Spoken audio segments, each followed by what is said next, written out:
Hello everybody and welcome back. I am KRX and we are continuing on our beginner playthrough and tutorial for Europa Universalis 4. And we are doing quite well here. We're doing quite well. And there's a few things that we can actually check to sort of assess things. I mean, naturally it looks like it's quite well. We've seen the Moroccan fleet get sunk. We are sieging down important capitals like the capital of Granada. We have the war goal, which is Tangiers, although there's some rebels sitting on it. We're sieging down the Moroccan capital of Fez.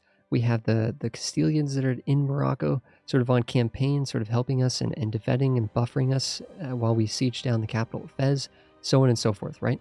So there's things that are going on right now that all look positive. We can assess things even more. There's a button down here right now. Because we're at war, there's a button down here. And we can click on this, and this is some more information about the war. Some more information about the war. Talks a little bit about how many units are here. So the Moroccans have a total of 29,000 troops, but we can see that, or sorry, 19,000 troops. I was adding the 3,000 plus the 16,000 here. And, but we could see that for 11,000 of these, actually more than that, Morocco themselves only have 6,000 troops. Morocco themselves only have 6,000. Granada's completely out of troops. They got nothing. They're wiped out. The navies, again, Morocco's completely wiped out. Morocco has no navy. Only these subjects have troops and navy. But these guys are not fighting us. These guys are docile. And that is because Morocco is showing weakness. And because Morocco is showing weakness, these guys are basically like, you know, I'm not going to take orders from you, Morocco. I'm not going to send my dudes in to die. We're scheming. These guys are scheming for their own independence right now. They're really not that interested in fighting a war against us. Like, this helps them, right? In many ways, this helps them further their own ambitions and goals and such.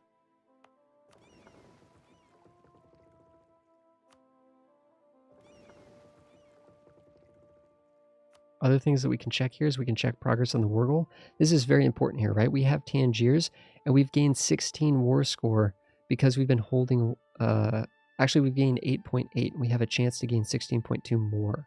So the more we hold Tangiers, the more this gets... This is like a big tug-of-war right now. We're at 38%. If this gets to 100%, it's like an unconditional surrender for Morocco. We don't need to get that to 100% to win, to take what we want. In fact, Morocco would probably give us some stuff right now. Morocco would give us Fez and Tangiers right now. That's kind of cool. That's kind of cool. We might actually do that before these rebels sort of get their way. That's actually kind of cool. That's kind of cool. And we could talk about this screen and what that means, but basically all I did was I just basically essentially said sue for peace, right? This option is a sue for peace. And we just started clicking on pieces that we wanted, right? We said we wanted this piece, we wanted this piece. Can't take this piece because Castile owns it, which that would have really been a good strategic province, no doubt. We kind of want these pieces too. Unfortunately, that's saying it would actually trigger a coalition. That little symbol pops up to warn us that this would actually trigger a coalition if we did something like this. Although this would be a coalition against a bunch of people that quite frankly do not matter. A bunch of Suthi heathens. We don't care about their opinion of us. Everybody else in the Christian world, in Christendom, would be totally fine with this, but it looks like Morocco and Granada would be upset. Here's the thing, though. You can't have a coalition that's less than 3 people, and Morocco and Granada would have a truce on us, and nations with a truce cannot form a coalition against another nation. So the truth is, if we just continually beat up Granada and Morocco, this would be perfectly fine. This is actually probably our targeted war goal. This is probably what we want. We want these 2 provinces. We really want this province specifically, because it'll give us a connection to Tlemcen, right? It'll allow us to do conquest against Tlemcen. We want this province as well because it just allows us to control the Straits of Gibraltar, which is very powerful strategically and militarily to be able to control these provinces. These are also annoying forts, right? Tangiers is a fort.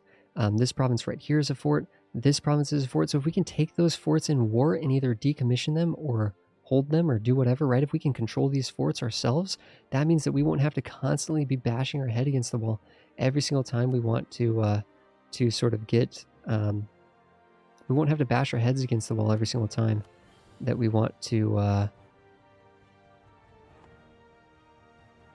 go to war with these guys, right? Fez is just such a problematic province. Taking Fez in this war would be amazing. So we've looked at this screen, right? We've got a sense of war score. We have 38%. That is the war. Here's the thing. They won't accept this. This big X right here. They won't accept this because if we send this as a demand, they'll say no. They'll just be like, nope, not doing it. And that's because we've gone over our war score. We're asking for 70 peace offer that's worth 70. We only have 38 war score. They're like, heck no. Heck no. Like, we have to keep beating them down for them to actually accept this, right?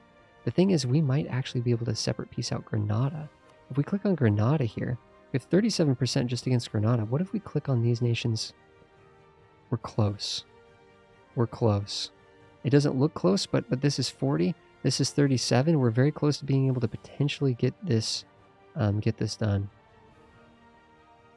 If Granada falls, if the capital of Granada falls, we'll be able to actually separate piece these guys out. And that might be the way to do this, is to separate piece them out. Although it's going to cost us a little bit more Diplo. So what's going on is, if we've done a conquest war, right? That means that if we take provinces that we have claims on, we don't have to pay Diplo. Like, that's the reason why we're going to war. If we want to take extra stuff, if we're getting greedy, we have to start paying Diplo for this new land. So it's efficient to have claims. That's why you want claims on all the stuff you want to take. If we separate piece out Granada and do this separately, we have to pay Diplo because we didn't declare war on Granada. We only declared war on Morocco. We have to do some more diplomatic witchcraft in order to get this to fly with people, basically, to sort of sneak Granada out of the war in a separate piece. Whereas by default, they're thinking, wait a second, isn't Morocco the one that's in charge of the war? It's true. Morocco is in charge of the war. They are the war leader for the enemy side, as we're the war leader for for our side, right? Which is important because we get to control this. Castile can't come in here and do anything. Castile can't come in here and take what they want because we're in charge. We are in charge. This is also warning us that we're going to get some administrative power. So we have to spend we haven't talked about this. We have to spend administrative power to sort of grab these pieces of land and integrate them into our country. We're also going to get a heck ton of unrest, right? All of these people here are Sunni. They're a different culture. They're a different religion. These people are going to be pissed. The people that actually live here, right? Not just the countries we're taking the land from, not the actual states that we're taking land from, but the actual people that live in Fez, the people that live in Tangiers, the people that live in Gibraltar. Those aren't our people. Those are people of other cultures and things, right? We can do other things. If we just click through these tabs, we can just hit other buttons. There's an option to humiliate the rival, but it costs 40 war score. We're already at 70, so we can't go above 100%. 100% is the max. We can't quite vassalize Morocco because they're a little too big. So there is a way to potentially just force vassalize someone during war, but they're too big. We could transfer trade power, but that just means they'll just give us their trade power, which is kind of cool, a percentage of it. We can have them break their alliances, like annul their alliance with Granada. That's fine. It's fine that they're allied to Granada. In fact, that's a good thing. Because when they're allied to Granada, that's our in. That's our way in against Granada. Because otherwise, Granada actually has a more impressive alliance network than Morocco. They're allied to the Ottomans. They're allied to Tunis, and they're allied to Morocco. That's three very powerful allies. Morocco is not. So we're more likely to attack Morocco and have Granada as the side conquest than to actually want to break off the alliance with Granada. What we could do, though, is we can go into the side piece with Granada. We could have them break their alliance with the Ottomans and Tunis. We could have them annul their alliance with these guys, and then that will make Granada more weak and vulnerable for future war. That's kind of something you could do, right? But I think in this case, we're going to do something just very simple, right? If we go to our own diplomatic screen, we click on ourselves, we can see a bunch of yellow stripy bits here. That's because these are all the areas we have claims. We have spent times with our spies, with our diplomats, to create these claims, right? So this is the land that presumably we're going to want to take. And I think that's what we do. We take this land. What I'm kind of realizing here is we got ourselves a slight situation. This is 28%. This is 28%. We do not want the rebels to succeed here. It does look like their actual leader has died, so they don't have a leader running the army anymore, which is kind of nice. So if we do have to fight these guys, it's not going to be as painful, but that's 18,000 troops. I do not want to fight these guys. They have 7,000 cavalry. Those are very tough damage, high damage dealing units. That's gonna do a number on our own guys, right? But I'm going to send these dudes over here because we are not blockading this port. If we can blockade this port, we can actually get a bonus against the siege. We can see a lot of modifiers down here for the siege. It says there's a -2 modifier because the fort is not being blockaded. That makes sense, right? This fort is getting supplies. They're getting supplies from the ocean. from traders and merchant ships and things. We need to get our navy in here, cut off their supplies, and that'll increase the likelihood that we'll be able to win this sort of role, and such. So the other thing we could do as well is we could try to take our siege guy, Alfonso, and we could move him over to here, but it might take a little bit longer. But he's a siege specialist, so that means he'd be a little bit better at that too. And I do not want to lose Tangiers here.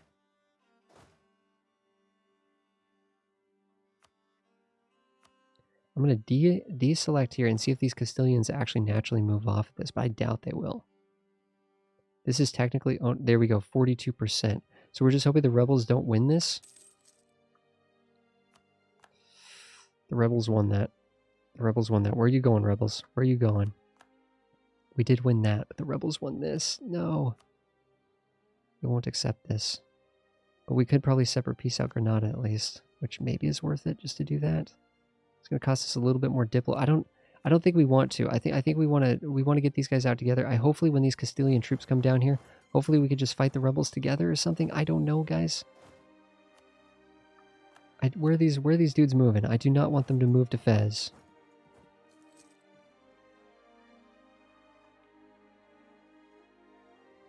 Castile's moving to Fez with 10,000 troops. Are you going to sit on this, dude? No, you're going to go sit here. I want these guys to go south.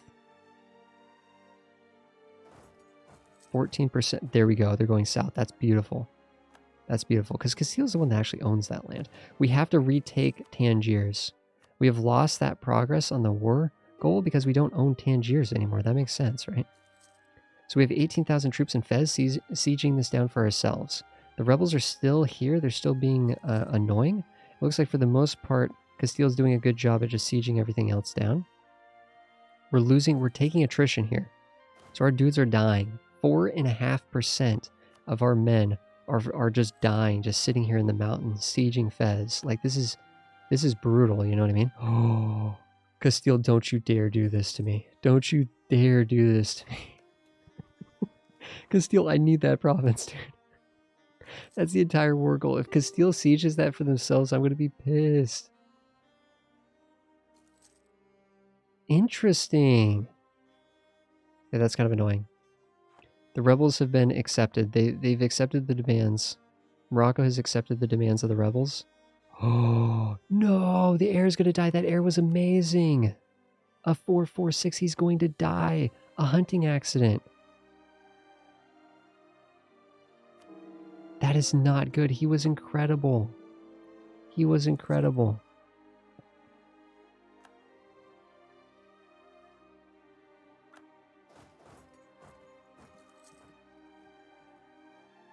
Castile, dude, don't do this to me, man.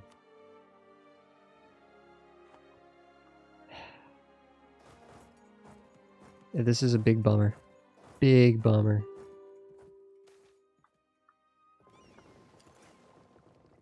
We actually ended up capturing a ship from Granada when we fought their navy off their coast. When we expelled their navy. We ended up fighting.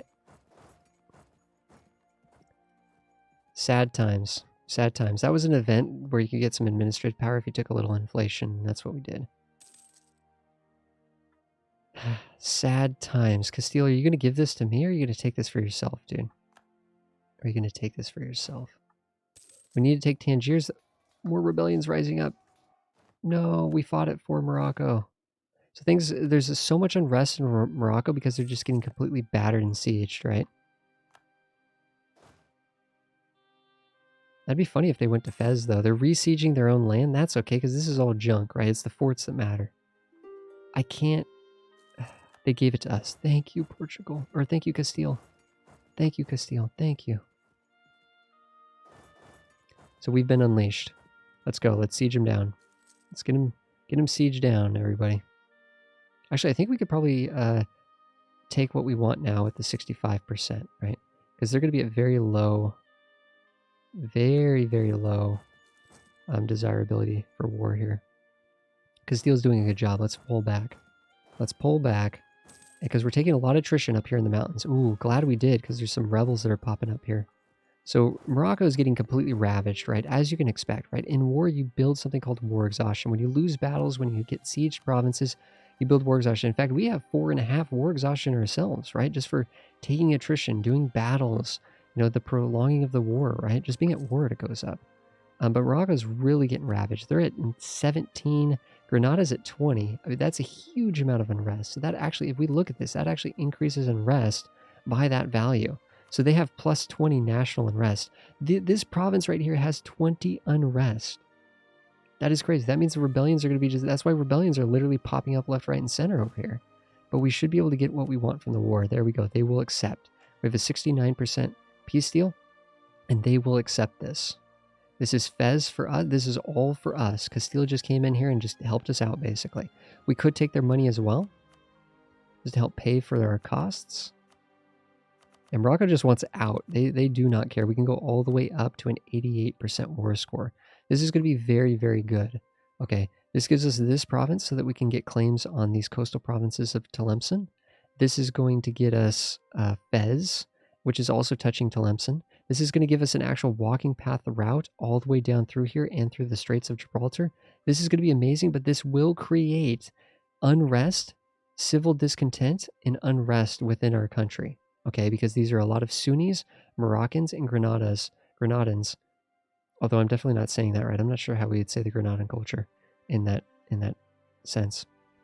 This is going to give us some prestige. Good. We're not paying any diplomatic power. That's good. That means we're doing this efficiently. That means if we were going to take all this land down here instead, right, this would cost us a lot of diplomatic power because we don't actually have claims for any of this stuff. But guess what? We are getting claims on that stuff because one of our missions is to take Tangiers. When we take Tangiers, we'll complete a mission. Guys, speaking of missions, I totally forgot to do the build force limit mission. No. We were going to get extra morale of armies and extra land force maintenance modifier reduction. We forgot to hit the button there, guys. Ideally, we should have hit that's what we get for being cheeky. That's what we get for being silly. But that's okay. So we're going to get a lot of aggressive expansion. Tlemcen's going to be very upset. Grenada's going to be upset. Morocco's going to be upset. We don't care about these people because we already hate them. They hate us. And we're going to have a truce with Morocco and Grenada, so that will not matter. But usually this is a very scary number, and that is a large number. It's just that for the most part, we're Christians, and Christians don't care if we go beat up on the heathens. That's what's going on right now. We're basically just conquering heathens. Castile doesn't care. They're our ally. They really wouldn't care. Aragon doesn't care. France doesn't care. The Pope definitely doesn't care, right? Like, these European nations do not care. We do have to keep an eye on this number, though, because if it showed someone like France in there, that'd be very scary. If it showed Aragon in there, that would be a problem. So these other nations, we have to keep an eye on these other nations. But for the most part, these three guys doing a coalition against us is fine. They won't even do a coalition because, like I said, Morocco and Grenada can't join because they have a truce with us. This is going to create a truce with those countries. We said we were going to take their money, right? That'll help build a building or two. It's going to cost us a little bit of an overextension. We haven't talked about this a little bit, but when you take a bunch of land in war, that overextension creates corruption. It creates instability. It's added instability until you get that down. To get this overextension down, we're going to have to pay 200 admin points, and we're going to talk about how that works. So let's send the peace deal. Let's send the peace deal. And we already know that Morocco will accept it. There we go. The peace is over. My king, Morocco has accepted our generous peace offer. Yes, very generous. Very generous. A new banner has popped up here. A few things going on. We've suffered casualties, right? So our troops are reinforcing themselves. That's fine. That's going to cost us some extra money. We can invest in a new technology. Let's get the new military technology. Quite honestly, we should have had that for the war. I probably wasn't paying attention to that. It's very important to get that when it's relevant, right? Our corruption is growing a little bit. That's because we have overextension. We haven't talked about corruption a little bit, but that just is really bad because that's going to make the cost. That's going to make the cost of getting technologies go up. Right now it's 0, but it is slightly going up, and we can pay it down. We can spend money to pay it down. One thing we have, though, is we have some of your provinces lack cores. Okay, so we just took 4 more provinces, right? We took 4 more provinces that are now part of our country. But now there's a stripy green line. But this isn't a good thing like France's stripy green line that shows that they have cores on these provinces. If these are actually our own pieces of land, but they're stripy like this, that actually means we don't have cores on these. We control this land, but we actually don't really have any They're not integrated into our country completely. That's where we spend administrative power. We have to spend excess administrative power to make these things cores. So if we just click on this button, it brings up this tab right here. Alternatively, we can just go here and we can hit manage overextension. Because we have these uncored provinces, these are contributing to an overextension. If this number gets over 100%, it is bad news, bears. It is not good. Horrible devastation, like a complete crisis of nation happens, basically, if you get this number over to 100%. So we're not going to allow this to go over 100% in a normal situation. People that are trying to conquer the world and go really fast and stuff, they'll go over 100% when they need to. But for the most part, going over 100% on that number is very scary. And we took 4 big chunks of land, and we're only at 31%. So you can take quite a bit of land before you get to 100%, right? But we ended up getting some valuable stuff, and we're only 31% over. And now we actually have to make cores. We have to spend administrative to make cores. Okay? We're going to get a little discount here because we actually had claims on these. So having claims actually makes it a little cheaper to make the core. That's really, really cool. But there's a penalty here for war exhaustion. This war exhaustion right here is actually causing there to be a penalty on the cost here. And we can buy this down with diplomatic power. And I think I'm going to, because 4.5 is really high. That's radically increasing our national unrest. That's reducing our global production capacity and some other important things for our economy. So war exhaustion is just not good. So we're going to buy that down by reducing it by paying some of our diplomatic power. That's another use for our diplomatic power, right? We can use diplomatic power in a peace deal to take land. We can use it to get technologies, and we can use it to buy down our war exhaustion. Administrative power, we can use it to get technologies, but then we also need it. We desperately need it to make these cores. So we're going to make these cores, but this takes time. It's going to take like a few years. It's going to take a few years for these cores to come in. Once these cores come in, though, that overextension will go away. And these negative modifiers, right? This is drastically affecting our trade power, drastically affecting our diplomatic relations and reputations, and also our yearly corruption and our unrest. So lots of bad things going on there. In fact, if we actually look at our unrest, if we go to this back tab, we look at our unrest right now, it's a lot of negative modifiers here. War exhaustion, overextension, religious unity. All those things are contributing to a negative unrest. Or a positive unrest, which is a bad thing, right? Which is a negative. But right now, overall, it's still negative. That's because we have a strong stability. That's how powerful stability is. So because we have high legitimacy and high stability, we're able to have a net negative unrest. But these new provinces, we now have rebellions on the rise. Fez is very angry. Tangiers is very angry. Grenada is very angry. These are countries that, without a doubt, they will rebel. These areas will uprise against us. If we go back to the screen here, we can see it'll be 12,000 Moroccans and 10,000 Grenadan separatists will be rising up. And it'll take a certain amount of years for these to happen, but they will happen much faster than those other rebellions were going to happen, right? Much faster. 3.5 years for the Moroccans and only in 3.5 years for the Grenadan. There we go. We ended up capturing some ships there, which is kind of cool. I think the extra transport, though, we're going to get here. Let's get these guys actually in port here, and we can manage these dudes a little bit. Actually, that is a good sort of wrap up there for the episode, guys. There's a few things that we need to do. We need to reassess our economy.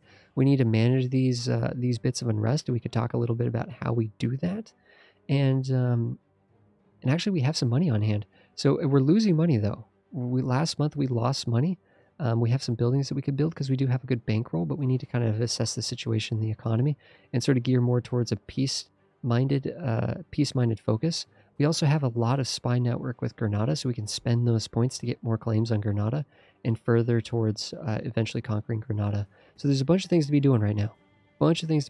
Thanks, everybody, for watching. And hopefully this was helpful, just going through the process of declaring a war in Morocco, calling in Castile, fighting a war with multiple enemies, and sort of just the timing of attack, and also sort of how we work through the war score and also the peace treaties and stuff like that, and what all those kind of effects of that means, right? And how we integrate the new land into our country, and we're kind of working on that process right now. So thank you so much, everybody, for watching. I will see you guys in the next one as we continue as Portugal and expanding into the future, and hopefully we'll be colonizing not too shortly from now. Have a good one, everybody. See you guys next time.